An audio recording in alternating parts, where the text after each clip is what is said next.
Well, let me like spitball when I think of gut, and then maybe we can figure out a list from this, right? When I think of gut in general, like my first thing, and again, this is just where my brain goes. So I can narrow this down. This is me just thinking out loud. Yeah. So if I could do a GI map on every single client, I would, right? It just gives me such a big insight to that. So that's my first thought, and just kind of like talking about some of that is one of the things I think of. The other thing I think of is fiber is one thing I think of that people think of as being like helping them be regular, but there's so much more to fiber and like how it protects your gut.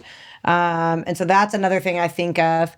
Another thing I think of is like how the gut is the second brain. And so it influences so many things. Like people think of gut health, they think of like, gas and bloating and, like your bowel movements, but really it impacts your like skin and your mood and, and like brain fog and then like your brain. I mean, there's so many layers if your gut's in balance.